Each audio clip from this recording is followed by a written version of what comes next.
I love rolls, cinnamon rolls, dinner rolls, all kinds of rolls. So when I first heard that, I was like, that sounds really, really Rolls. good. Yum. Love rolls. But of course, I think my favorite roll so far is the CSM roll, right?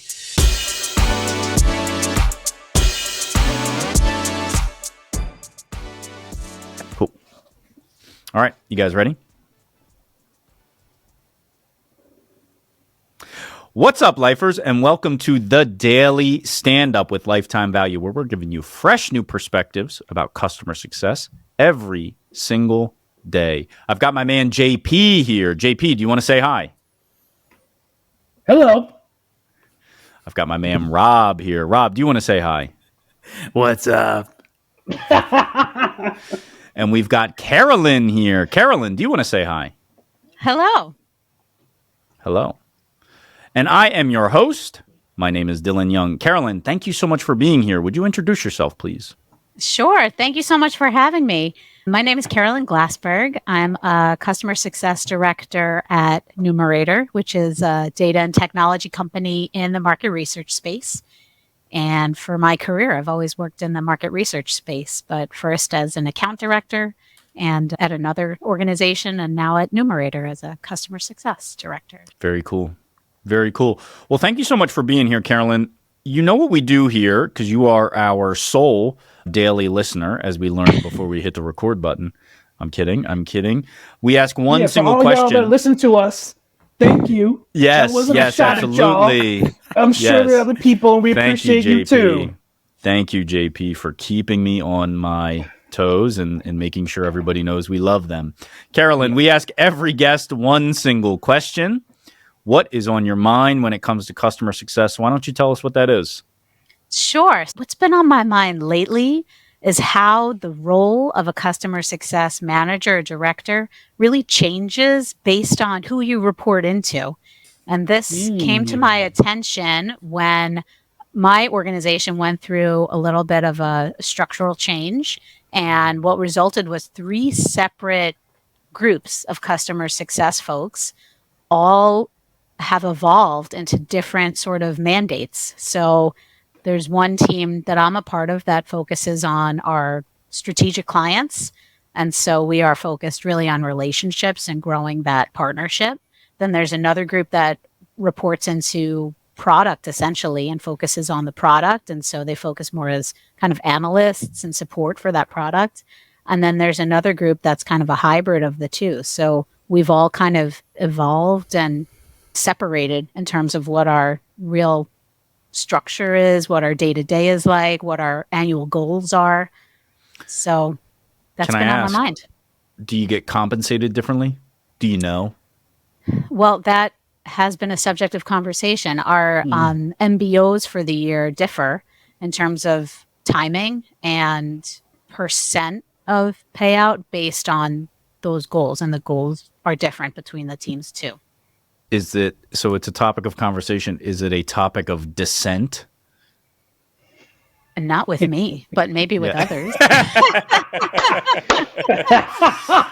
That's just the first place my head goes is like, well, that's really hard, man. If you're all supposed to be kind of like doing the same thing, even if at the end of the day you're moving numbers in different directions or the number you're responsible for is slightly different. Well, if I used to report to the sales guy, or I was compensated on additional expansion, NRR overall, maybe, and now it's like pure satisfaction, I'd probably be not in love with that change if I were somebody who was excelling in that other structure. It could also go in the opposite direction. If I wasn't excelling and I wanted a little bit of air cover, then maybe satisfaction is easier for me. I don't know. That's the first place my head is going, and there's no real answer to that. But JP, you made a pleased sound when Carolyn brought up this topic. I'd love to hear kind of like what you were thinking when she brought that up. And is this something you've experienced? Yeah, first of all, like I love rolls, cinnamon rolls, dinner rolls, all kinds of rolls. So when I first heard that, I was like, that sounds rolls. Really, really good. Yum. Love rolls. But of course, I think my favorite roll so far is the CSM roll, right? And so it's been really interesting to think about, all right, which bakery are we shipping to? Are we going to Arbonne Pan, the large chain? oh, we're going to Tour de Jour, the place down the street that's got that niche sort of thing. And when I thought about that, I was like, wow, how fascinating that you have these sort of different focuses where I've never heard of CS just focused on reporting to product. Now, at my gut, I'm like, that sounds really cool. That sounds like a really good idea. If the organization can support that kind of sort of niche specificity, like, why not? Because sometimes CS is like the Wild West show. It's a rodeo, and you're coming in, people have product requests, they have this. I find that when I'm diagnosing something with a customer, I'm going to so many different places where things could have maybe gone awry or where things could be better. So having that focus, I think, is really cool. And I think it also makes it so you can hire people who, again, are more specialized and maybe can focus on it. So that's really the combination of those two things is why I made that sound. And I think that's something that I think about how many places do that. I'm used to, of course, we have different segments, different teams by segment. So you have an enterprise team or you have a commercial team, scale team. I'm very used to that. But having it with somebody out there reporting to marketing, like it's fascinating to think about as CS evolves. So that was just like my few thoughts on it. Carolyn, really quick before Rob jumps in here, do they all have the same title? Is it CSM? Yeah, CSM, CSD. Yeah. I'm confounded by this because I'm a pretty black and white guy. It just seems like it would create so much agita. But Rob, on that point, that's an Italian word, right? Rob, you would throw it to me right after agita. I was going to say, I had to pull up a picture because, JP, you know who loved rolls? This kid right here. He loved his rolls. This kid would go out of his way to find a Cinnabon in any mall. Yeah. That was Rob showing a slightly chubbier, younger Rob. I guess not slightly chubbier because you're in good shape now. Me at 13. It was doughy. That's all it is. Anyway, no, actually, this is a great topic, Carolyn. And it came up as recently as this morning. I was talking to somebody. She's in a CS team and that company that she's at just merged with their sister company. And they were like, why don't we just stuff the two CS teams together? Oh, and then let's take this director of sales and we're going to make this director of sales who's never done customer success, mind you. And we're going to put both CS teams under this director of sales. And so now everybody's coming at this with a different charter. And I was like, is there any sort of documented charter for what the customer success team is doing? Because some of them are coming to their manager, hey, look, our NPS scores are improving. And the response they're getting is, I don't care about NPS. Yeah. I don't care about the usage metrics. Enjoy. I've seen this movie. I've seen this movie, by the way. This is it's like those NPS scores, like they might as well be a macaroni picture that we're putting up on the fridge and just saying, okay, great work. Because he's like, I don't care about that. I'm extrapolating. This is not exactly what I was told. But not a parent. Rob's not a parent. You can tell. That's the greatest piece of art you'll ever receive. But Rob does like macaroni. Now, elbow macaroni. I'm not an amateur. Come on. I don't know if it matters. Anyway. So my point is to say, I think what's really interesting, and this came up at a conference a few months ago. If you ask people how many people have a documented charter for their CS org, it's very few. And while I actually have not formally documented that charter, I've seen the impact of it because I think back to my first job that I called customer success, where it was me and one other person. We started the team and we said, this has to be the revenue generating function of the team. We have never made a single dollar yet on this team, but this will have to long-term be the revenue generating engine of the team. And by the time I left, CS was making up 2/3 of net new revenue, which was really cool. But it all started because of that conversation that we had. And obviously support from the founders, which was really helpful. But it would be hugely different if we didn't say that, if we didn't have that identity point early on. So go Carolyn, off, Rob. Go off.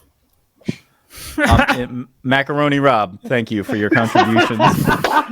Carolyn, I'm interested maybe after I've made some comments and JP and Rob too, I'm interested to know maybe like second level details about this and how your company is handling it, because I'm stressed out even hearing about it. I just wonder how you guys have handled it, what the conversations have been like, how long has it been, what's the performance been like now that the shift has occurred. I want to know more. Well, I think that it is still evolving. I mean, I think that's one of the great things about our specific role is that it's so dynamic and flexible. And I think each group, and especially I have felt very empowered to make the role what I need it to be in order to serve the clients in the best way, because our clients are very different too between the three groups.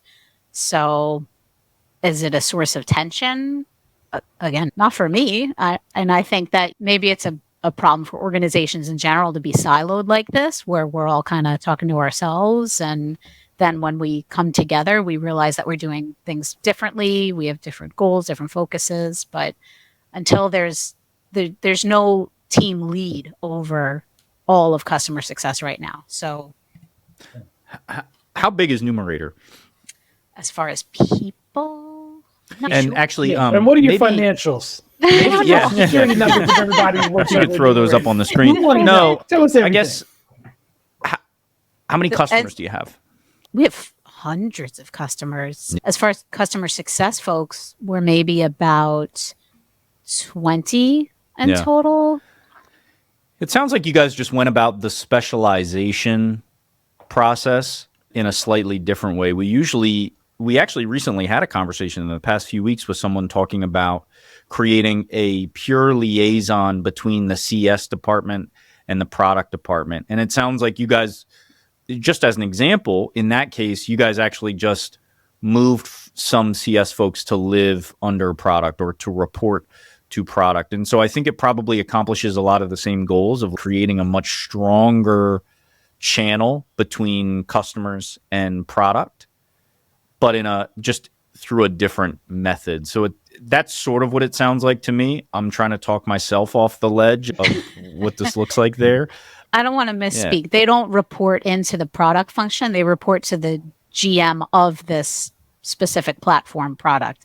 We all ultimately ladder up to sales, but our individual managers, there's a couple layers between who we report up to and that sales lead. So they're much more Like closely any good tied to role. one product. Sorry, JP. What? I'm just saying, like any good role, there's multiple layers, right? Like you need to, Yeah, right. Like a croissant. Is that where you're going with that? Do you think speaking a my croissant language. is a role? You know what my name is? JP? He's implying he likes French things. Oh, I gotcha. It's French French. pastry. It's All right, well, that's our Billy. time, guys. Magnifique.